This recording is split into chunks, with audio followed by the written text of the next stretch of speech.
Good morning, everyone. Is everyone doing well today?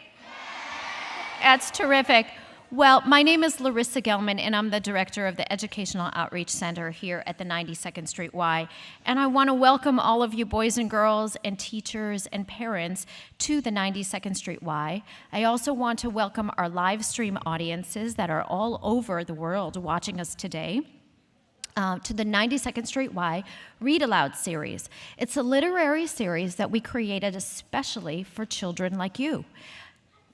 With a very important national election just a week away. Have you guys been hearing about the election in school? Yes, we all have. We are delighted today to welcome two wonderful authors and illustrators to our stage, Gene Barretta and Don Brown. They will share an important civics lesson with all of us and colorful stories about our founding fathers. Each classroom today that's participating in the program has received a signed copy of each of their newest books. Yeah, and I hope you get to read them over and over again in your classrooms. Mr. Gene Barretta is an author and illustrator of many books. His most recent one is about two very important historical figures, Abraham Lincoln and John F. Kennedy. Please help me welcome Gene Barretta, who will read part of his book for you today. Thank you.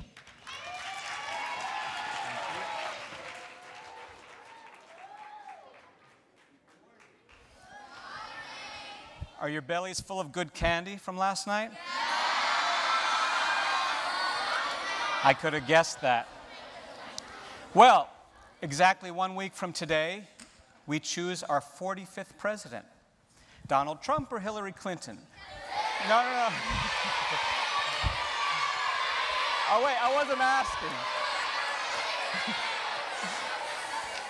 No, I wasn't even asking the question. I was just stating it. I was just going to make the point that there are two very different personalities. And in the 250 years since we've been a country, we've had quite a very wide array of personalities as presidents. We've had wise ones, not so wise ones, great communicators, world changers, responsible ones, ones with funny haircuts even, right? You can see a couple of those. Two of my favorites are Abraham Lincoln and John F. Kennedy. And I wanted to make a book to share why. And I thought to myself, I want to do it in a fun way. And since the topic is generally a very serious one, I wanted to balance that by doing the illustrations in a slightly lighthearted way. And I started doing some sketches for John F. Kennedy. You can see there's a couple that I didn't use there, a couple that I didn't use for Abraham Lincoln. Thank you. And I eventually came up with these two. Thought those are lighthearted enough. They're not too silly. I didn't want to make light or diminish the seriousness of the topic of the book. And so I went with these guys. And I realized that sometimes when you want to paint a portrait of somebody and talk about somebody, it's easier if you compare them with another person so that you can see how they're unique in their own way. And there's been a really interesting list going around since the 1960s, all about the very, very interesting similarities between these two presidents. And I read that, and I fact-checked it. I took out the things I knew were false, and I started doing more research, discovered new similarities on my own, and I found some bigger things, bigger, broader themes and ideas that I found even more important to talk about. And so I went to work on that. And I also found that sometimes what made the story interesting were their differences. And I start out the book by asking the question, how much could these two presidents have in common? Abraham Lincoln was our 16th president, and he was a Republican. John F. Kennedy was our 35th president, and he was a Democrat. Abraham Lincoln lived and served when we didn't have cars or telephones or light bulbs yet. John F. Kennedy was president when we were able to send a man into space. And Abraham Lincoln served the country when we only had 33 states and 33 stars on our flag. John F. Kennedy served when he was the first president to serve when we had a 50-star flag. Also, if you go way back to their childhoods, you find even more differences, right? So Abraham Lincoln was born in 1809 in Kentucky. He lived in a one-room log cabin with no modern conveniences, and so you can see how he had to resort to taking a bath. Sometimes he would get a visitor while he was taking a bath. John F. Kennedy, on the other hand, was on the other end of the spectrum, born in 1970 in the lap of luxury in Brookline, Massachusetts. And he basically had everything a 20th century boy could want, except probably good health. He suffered a lot from measles and whooping cough and scarlet fever, and he could, he could attend the most elite boarding schools he wanted, which he did occasionally, but he also had to be tutored at home because of his illnesses. Now, Abraham Lincoln only had a year of schooling, of legitimate schooling, but he also had a passion for learning and borrowed books whenever he could. John F. Kennedy really didn't have as much of an interest in learning at that age. Now, when we talk about the similarities, there we go. Those range from the very trivial and silly but still interesting to the more monumental. For example, something that's not so important but maybe interesting is that both men were elected to the House of Representatives exactly 100 years apart. Both men were nominated to be vice presidential candidates exactly 100 years apart, and both lost. And both were elected to be president of the United States exactly 100 years apart. They also had elections that were the first of their kind. Abraham Lincoln was the first Republican president. John F. Kennedy was the first Catholic president, which was important to note because before then, all the presidents were Protestant. And they didn't necessarily, there were some people that didn't trust having a Catholic president at that time because they thought, since we want to keep the church separated from the government in our country, some thought he might take advice from the Pope, who was the head of the Catholic Church, but that just wasn't the case. And now, as you probably already know, probably the most tragic similarity they had was that they were both assassinated while serving as president. They were two of our four presidents who have been assassinated. The others were McKinley and Garfield. And John F. Kennedy highly admired Abraham Lincoln, and it's kind of poetic that his grave, as you see in the foreground, overlooks the Lincoln Memorial in Washington, D.C. Also, the Kennedy family studied Lincoln's funeral procession and service and duplicated much of that for John F. Kennedy's funeral service and procession. There we go. Now, I talked about the bigger themes. These are the ones that really caught my attention and were really the more important things to talk about. There were lots of bigger issues. I think these two presidents served during the two times in our country's history when we were most at risk of falling apart or ending as a country. Abraham Lincoln, when he was running for president, part of his campaign was he wanted to end slavery, but he was running to just at least stop the spread of slavery in the newer states that were developing. Now, the southern states wanted slavery to continue to grow, so when he was elected, before he even entered the White House, 7 of the southern states separated from the rest of the country. And then more southern states separated from the rest of the country, which led to what was known as the War Between the States, or the Civil War. John F. Kennedy, there we go. When Kennedy entered the White House, he believed our country was threatened by the spread of communism around the world. Communist governments do not allow the same freedom and opportunities as a democracy, which is the form of government we practice in the United States of America. Nikita Khrushchev, the communist leader of the Soviet Union, was Kennedy's biggest nemesis. Kennedy felt the need to increase the arsenal of nuclear weapons, and so did Khrushchev. And so it was getting a little bit scary. Everybody was building up more nuclear weapons. There was even a time when, of about 2 weeks, that was really scary, called the Cuban Missile Crisis, where we came very close to having a nuclear war. But fortunately, these two leaders were able to come to a peaceful resolution. And another very big, broad theme that I talk about in the book is the topic of slavery and civil rights. Lincoln's goal was to reunite the country during the war, but he changed his focus on the war on January 1st, 1863, with the Emancipation Proclamation. It declared freedom for all slaves in Confederate states. Now freed black men could join the Union Army and fight to end slavery. About 200,000 black men enlisted by the end of the war. In 1863, Lincoln met with Frederick Douglass, a former slave who became a leader in the movement to end slavery. And for 2 years, Douglass had publicly criticized Abraham Lincoln for not acting sooner to end slavery. But by this act, he now felt the president was truly committed to the cause. In 1963, as black citizens demanded equal rights, they often faced violent protest. Kennedy met with several civil rights leaders, including Martin Luther King Jr., who urged the president to eliminate Jim Crow laws where they still existed. Now, not long after slavery ended, Jim Crow laws came into play, which were these really horrible laws that segregated and separated people based on their race, the color of their skin. Kennedy went on TV and radio to propose new civil rights laws that would end discrimination and injustice for all non-white Americans. King praised the proposal as the most sweeping and forthright ever presented by an American president. And when Kennedy spoke, he even referenced Abraham Lincoln in part of his speech. And then as we skip, by the way, I'm skipping through the book here. This isn't necessarily in order, but it was just too much to read all at once, so I'm jumping from spot to spot just to summarize.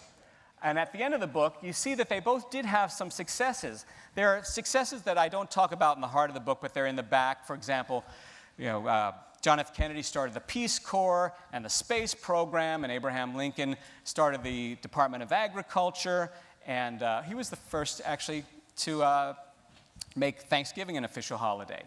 But as I talk about here, after 4 difficult years, Lincoln was elected to a second term. The Union won the Civil War in April 1865.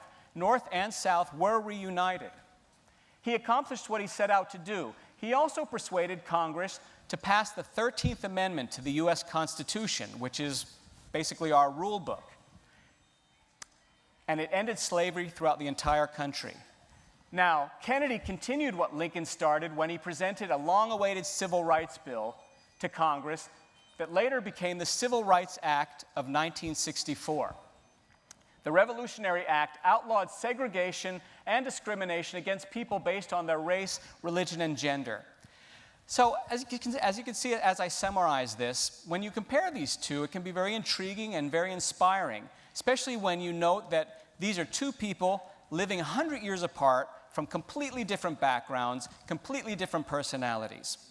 And as I think ahead to next week, I sometimes say to myself, well, wouldn't that be nice? Thank you.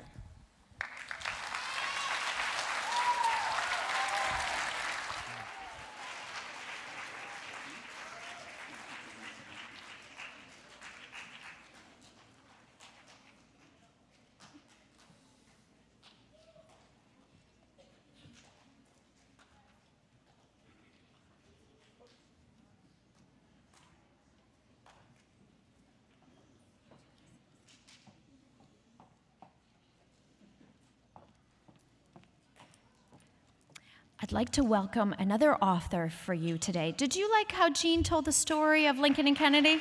Isn't that wonderful? Donald Brown is also an author and an illustrator, and he is telling us a story today about Aaron Burr and Alexander Hamilton. How many of you have heard of Hamilton? Some of you? Do you know there's a big popular show that's going on right now about Alexander Hamilton?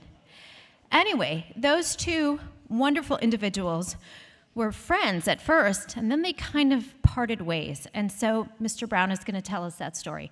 Please welcome Donald Brown.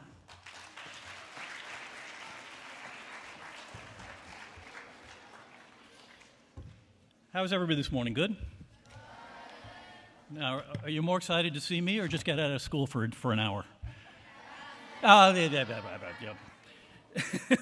Well, let's hope when I'm done you will have enjoyed my book here. I guess I'll advance. There I am. Am I better looking than Gene? You know, I didn't hear one person say yes, though. That's all right. I'm going to read you my book, Aaron and Alexander, about Aaron Burr and Alexander Hamilton, who were both very famous New Yorkers just like you guys.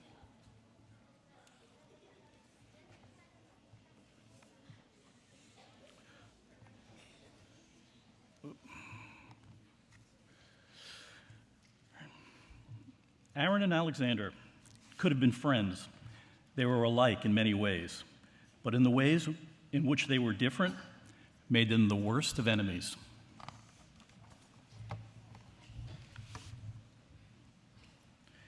Aaron Burr was born in amid the lush fields and stately buildings of Princeton College, New Jersey, surrounded by scholars and honored teachers.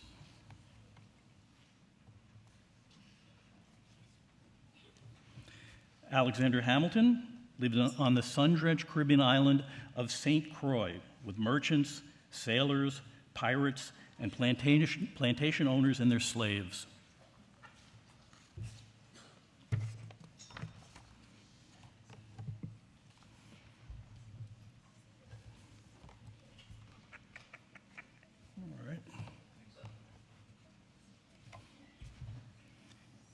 In 1757, Aaron's father, a great educator, sickened and died. Within a year, his mother, grandfather, and grandmother also died from illness. 2-year-old Aaron and older sister Sally fell to their Uncle Timothy's care. In 1768, a fever killed Alexander's mother, a shopkeeper. He and older brother James had been abandoned by their father years earlier and were now penniless and alone.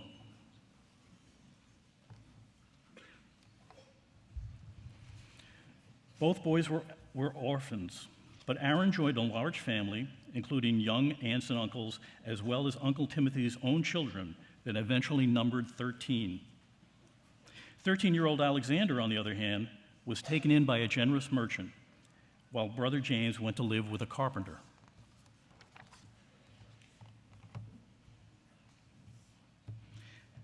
As a young boy, Aaron ran away from home twice.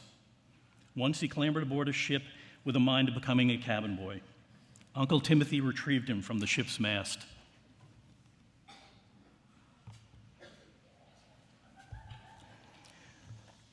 Young Alexander saw ships not as a lark, but as a livelihood. He took work with a shipping company. Keen and serious, he even ran the seaport business during his boss's absence and made tough sea captains jump to his orders.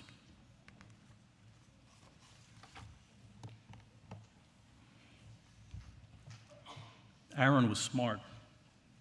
Uncle Timothy said he learns bravely. 13-year-old Aaron started Princeton College in 1769.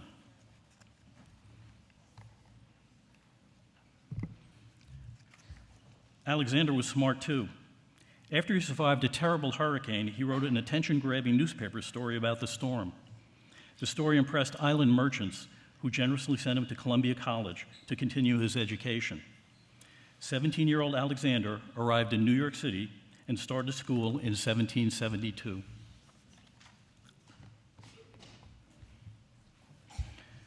Aaron and Alexander grew into young men.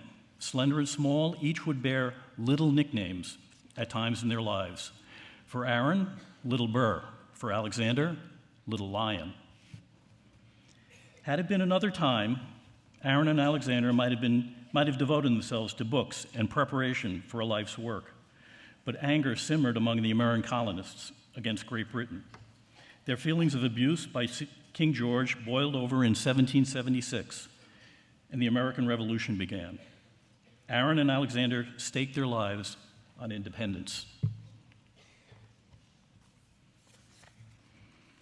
The two men showed great courage.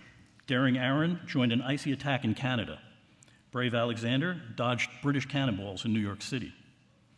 They both fought the British in New York City. The English chased American troops out of the city, and while Aaron and Alexander joined in the retreat, their paths never crossed. They both froze at the Army's winter headquarters in Valley Forge, Pennsylvania. Aaron threw his energies into commanding troops made unruly by the miserable chilly camp.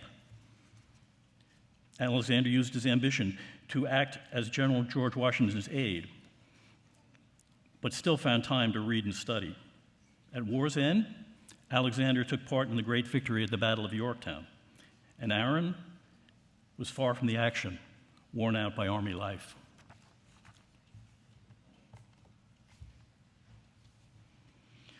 The revolution finally ended with the colonists' victory. Respected veterans of the war, Aaron and Alexander became successful lawyers in New York City. They sometimes worked together, including successfully defending a man against sensational murder charges. They shared meals, they shared friends. Good terms, said Alexander, of his and Aaron's connection.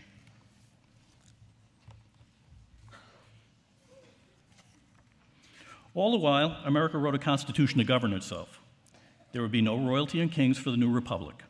Alexander became the Constitution's greatest cheerleader. When George Washington became the first president, he made Alexander his faithful aide from the war, the Secretary of the Treasury, making him responsible for the nation's money and finance. Aaron was chosen as the United States Senator from New York.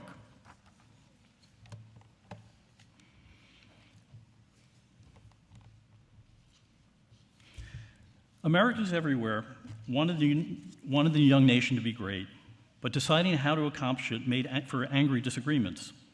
People took sides, and political parties were born. Elections became heated, the winners rejoicing and the losers stewing. Aaron and Alexander found themselves in opposing political camps. Aaron enjoyed people and pressing them for their vote, saying it made for a great deal of fun. Not for Alexander. To promote his vision, the little lion wrote pamphlets and newspaper articles and earned a reputation for cutting insults of his political enemies. Hot-headed Alexander described second President John Adams as vain, jealous, and unstable. Alexander said Aaron was a man of extreme and irregular ambitions, more cunning than wise, who lacked solid abilities and surrounded himself with the worst people. Aaron mostly ignored the attacks that continued on and off for years.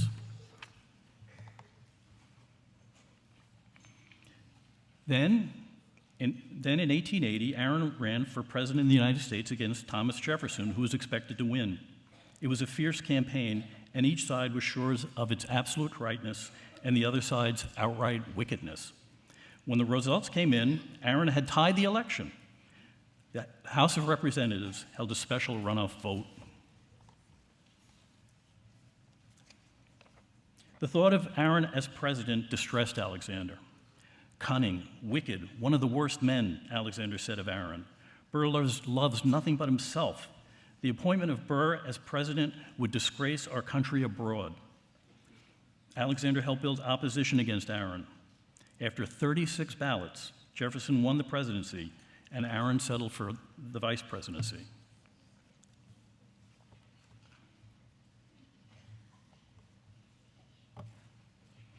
In spite of the high office, Aaron discovered he had little power or influence. In 1804, he decided to run for governor of New York State and lost. Alexander had opposed him again. Despicable, Alexander had said of Aaron. It was a small word, but an awful one, and it struck Aaron hard. It became impossible that I could not with self-respect forbear, he said, meaning he could no longer brush off Alexander's attacks. Aaron demanded an apology, but none came. So Aaron challenged Alexander to a duel.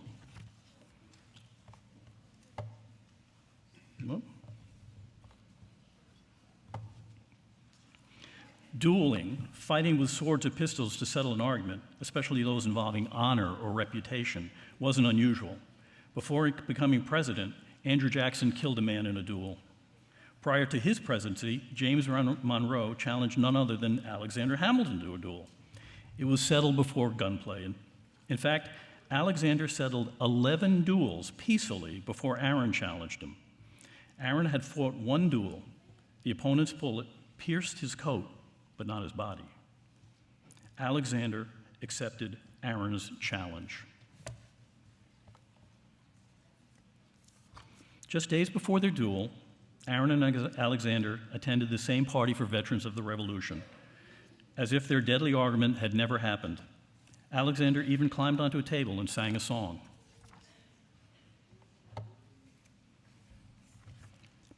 At dawn on July 1804, Aaron and Alexander separately rowed small boats across the Hudson River from New York City to Weehawken, New Jersey. With each man was a second, a friend to help with the duel.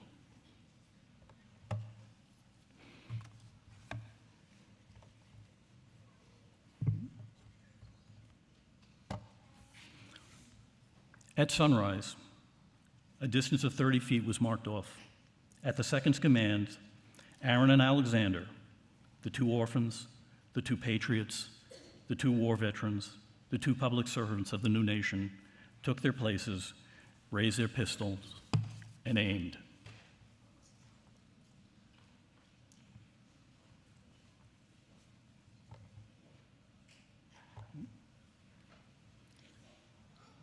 Bang.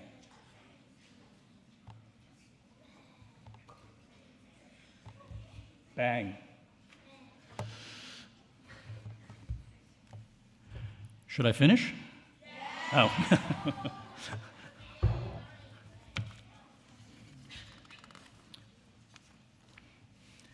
Alexander's shot missed. Aaron's did not. The wounded Alexander was carried home, where he died the following day.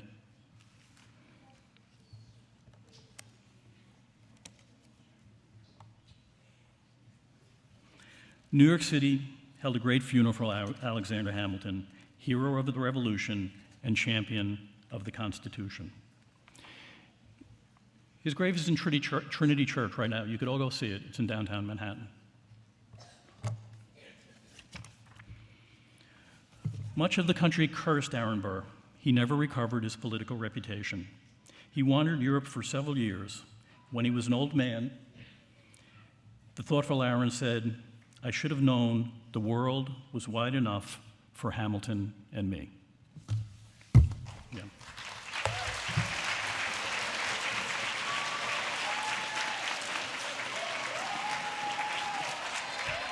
Thank you, Don. That was a wonderful and incredible story.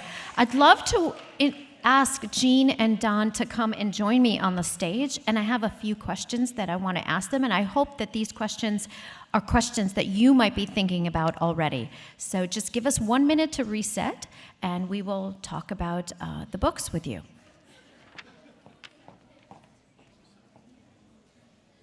Welcome to my living room.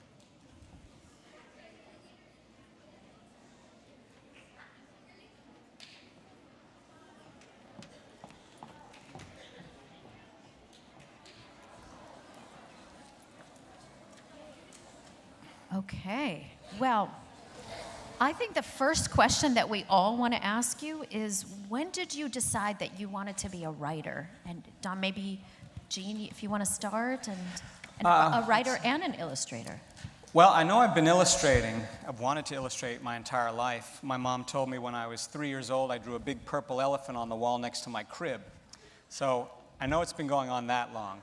As a writer, I didn't necessarily start out wanting to write books. I wanted to write movie scripts, and when I was your age, I was making short little films at home. And so the storytelling for me started that early and continued through in a script form, and then I was writing songs for a while, and it was all about storytelling. And then eventually I started working in picture books as an illustrator, and I enjoyed telling stories through the images alone, and then eventually said to myself, how can I expand this? And started to really think seriously about what type of story I would want to tell as an author in children's books. So it wasn't until I was already an illustrator of picture books. Right. And Don? I always thought writers were just as cool as any movie star or any athlete. I thought the ability to make something out of nothing and put it down on a piece of paper was really cool. Having said that, I didn't have the courage to do it myself until I was more than grown up. And the inspiration for me were my daughters, because I love history. And I wanted to read them stories about real women who were brave and heroic. Because we know women are brave and heroic. Right, gentlemen? Right, ladies? I've been asking that question for years. The ladies are always louder. Guys, believe me, women can be brave and heroic. Anyway, so I couldn't find any books like that, so I started to write books like that. And that's how I became a writer, writing nonfiction books, mostly in the beginning about women, for my daughters. So how many of you have done a research project? A lot of you, right? It takes a lot of time to do research. And while you're doing research, you learn a lot about the topic. Sometimes it goes into your project and sometimes it doesn't. Gene and both of you, what were some surprising facts that you found when you were doing your research for your books? I don't know if surprising facts. Maybe the underlying similarity between Burr and Hamilton's lives was even deeper when you read more into their lives.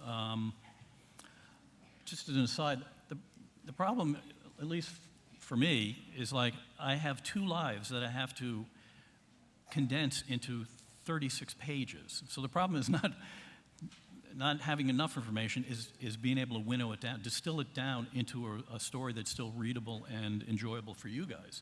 So that's usually my biggest problem for writing a picture book, a nonfiction picture book.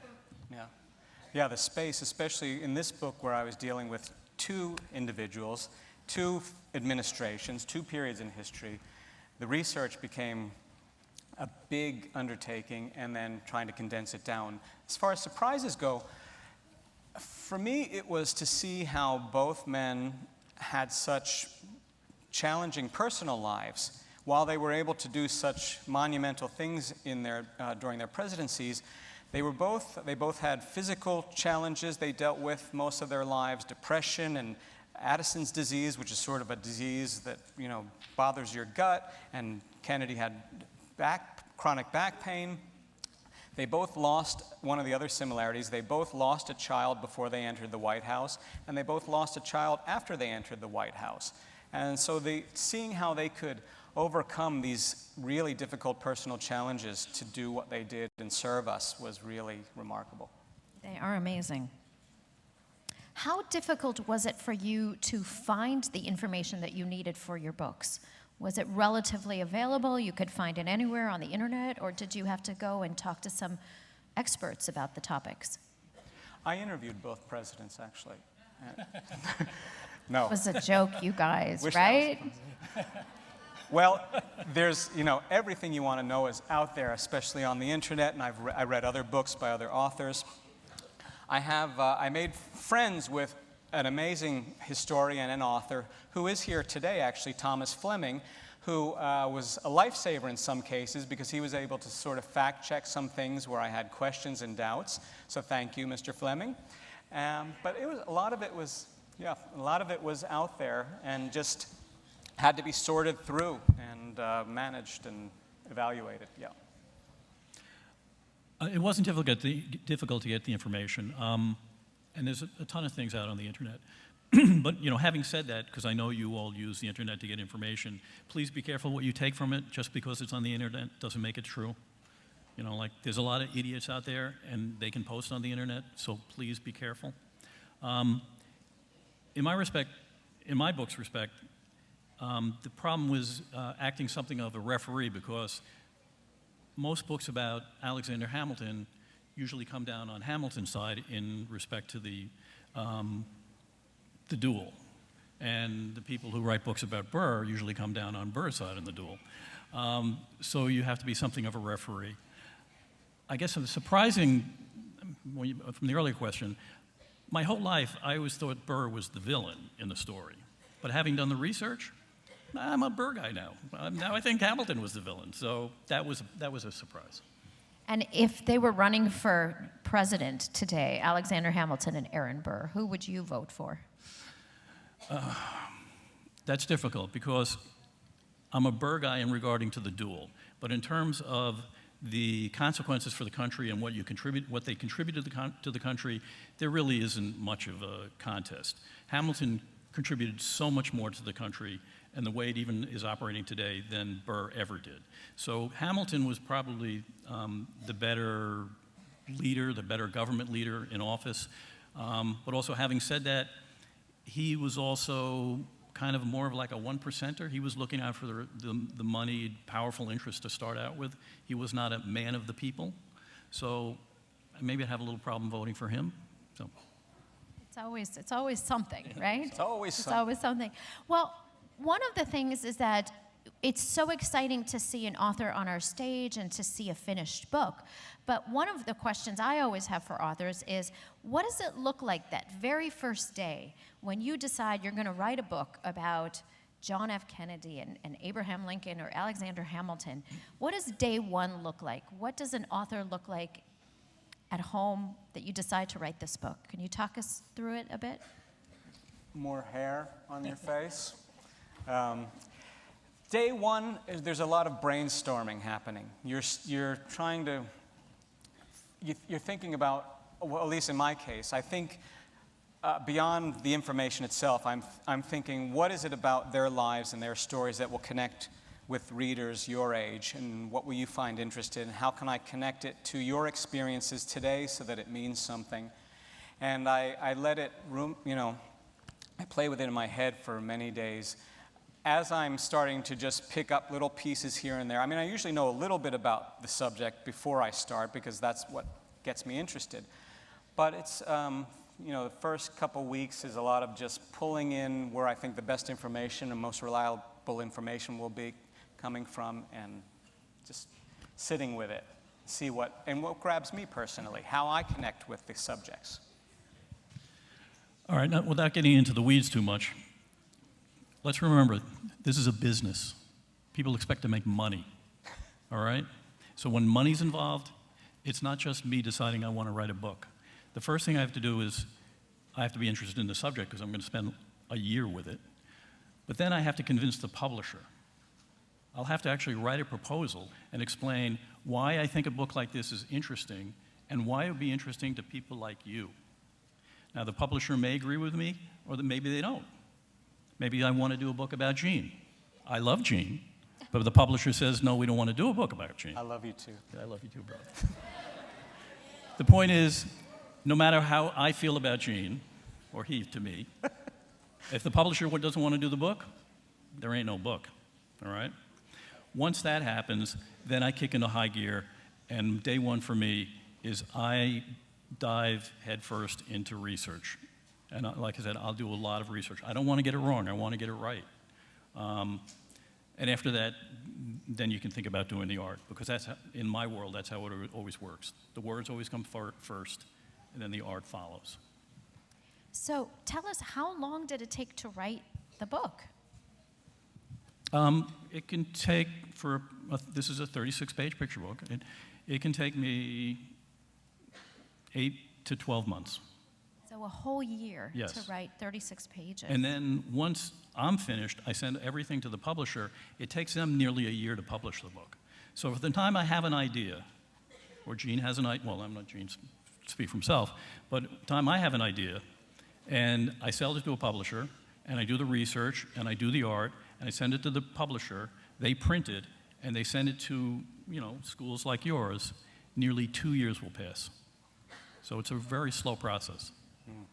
And I've done fiction and nonfiction, and even within nonfiction, not everything is biography. Some is just, I've done some language books and things. Those happen quicker, but with nonfiction where it's biographical, for example, or based on an event, there's of course that whole long research period. So between that and all of the revisions and, I would say 8 to 9 months or so of writing before, including getting the notes back and, probably about the same. I don't know if you can share this with us, but I think we're all curious what you're writing next. Oh, well, my next book that comes out is in January on Muhammad Ali, and a story from his childhood, all about the day a pivotal day in his life when his bicycle was stolen when he was 12 years old.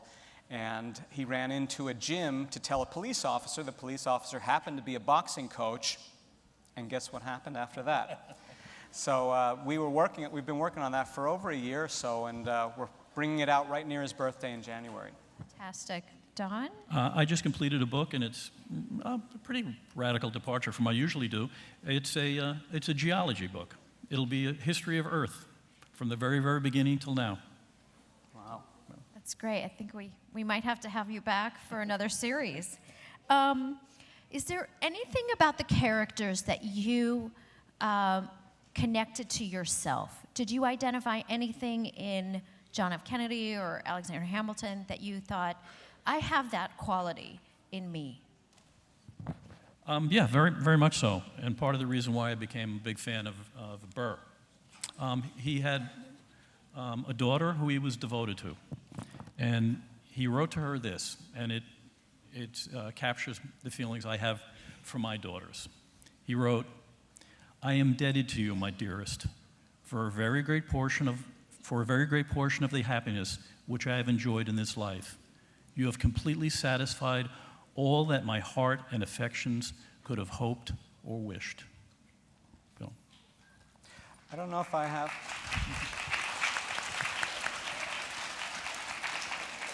I don't know if I have a good answer for that one.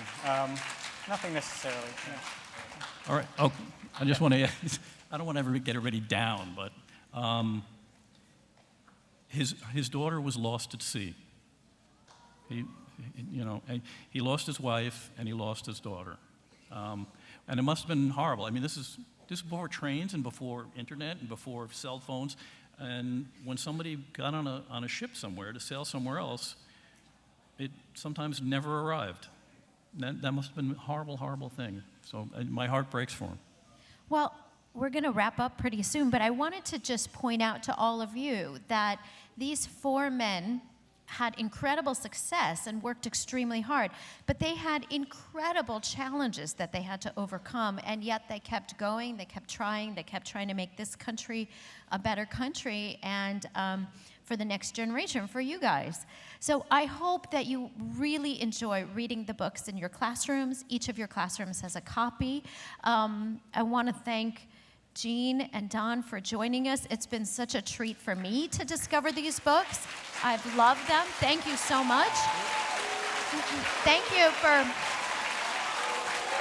I hope that all of you have the opportunity to watch the elections with your teachers and your classrooms and have really rich and vibrant conversations about what's happening in politics and in civics.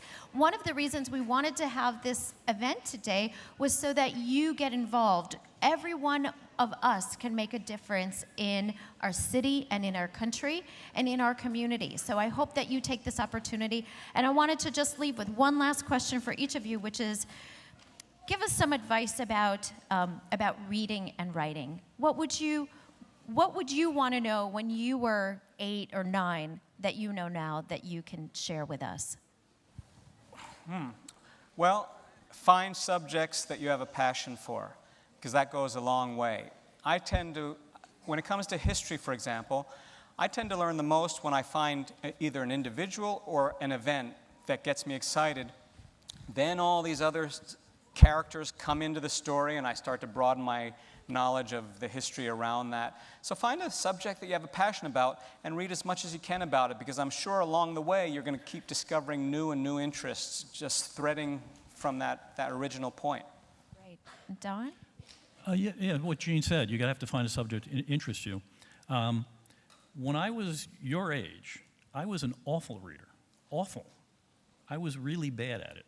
And my teacher would ask me, have I read a book? And I said yes, even though I didn't. I lied. So, and that went on until I found one book, and it happened to be about Sitting Bull, who was an Native American leader. And that threw a switch. And ever since I read that book, I've been reading like mad. So just find that one book. Maybe it'll be a switch for you guys. Maybe that one book is today's book. So thank you all so much. Thank you, Don. Thank you, Gene. Thank you. Delighted to have you here. I know that we will see you again, hopefully in the spring with another literary event. And until then, have a wonderful day. Have a safe ride back to school. And thank you to our live stream audience for joining us. Thanks, everybody. Bye-bye. All right.